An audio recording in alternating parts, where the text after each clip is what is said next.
আসসালামু আলাইকুম রহমতুল্লাহি ওয়া বারাকাতুহু। Hazrat Shahjalal international airport, Saudi আরবের উদ্দেশ্যে রওনা দেওয়ার জন্য আসলাম, আর সেই জন্য অপেক্ষায় আছি। দেখুন, অনেক যাত্রীদের অনেক দেশের ফ্লাইট হয়তো বা আবহাওয়ার কারণে পিছিয়ে গেছে। সেই সাথে আমাদের যে ফ্লাইট ছিল সেটা ছিল 2টায়, এখন 2টা থেকে করা হয়েছে 4:15 দেওয়া হয়েছে। আর দেখুন, মাশাআল্লাহ, মানুষের কোনো অভাব নেই এয়ারপোর্টে। দেখুন, অনেক কাউন্টার প্রায় বন্ধ, সেই জন্য মানুষ এইভাবে বাইক সাইডও কাউন্টারের অপোজিট সাইডে এইভাবে ভিড় হয়ে অপেক্ষা করতেছে কার আগে কখন কিস্টিন মারবে যাওয়ার জন্য।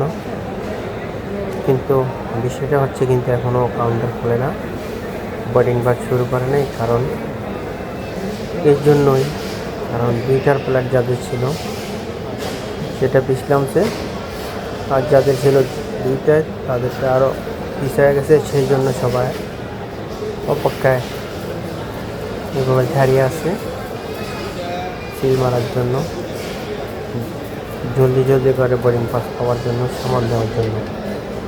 অনেকের সাথে অনেক লোক আছে, এই জন্য যদি মাল বেশি হয়ে যায় হয়তো তাদের কাছে ফেরত দেওয়ার জন্য, সেই জন্য এভাবে কাউন্টারের সামনে সবাই ভিড় করছে এই জন্য।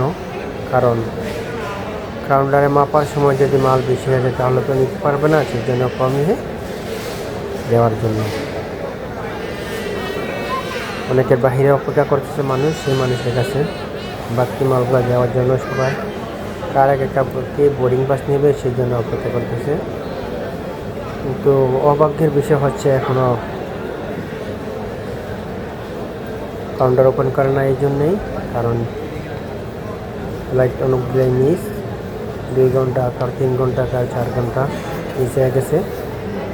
আমার যেটি ধারণা, যদি একটি ফ্লাইট হতো তাহলে হতো। মালয়েশিয়ার ফ্লাইট আছে, লন্ডনের ফ্লাইট, সৌদি আরবের ফ্লাইট, অনেক ফ্লাইট পিছিয়ে গেছে। এই জন্য 2 ঘন্টা, 3 ঘন্টা, আর 4 ঘন্টা, এই জন্যেই।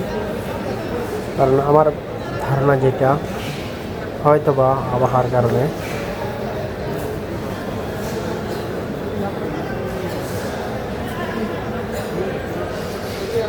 দেখুন কী অবস্থা।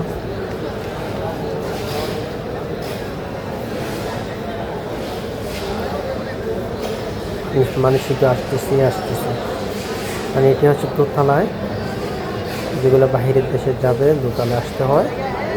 আর যেগুলো বাহিরের থেকে যেসব যাত্রীরা বাহিরের থেকে আসে তারা হচ্ছে নিচতলা দিয়ে প্রবেশ বের হওয়ার জন্য নিচতলা দিয়ে আসে। আর যারা বাহিরে চলে যাবে তারা দোতলা দিয়ে প্রবেশ করতে হয়।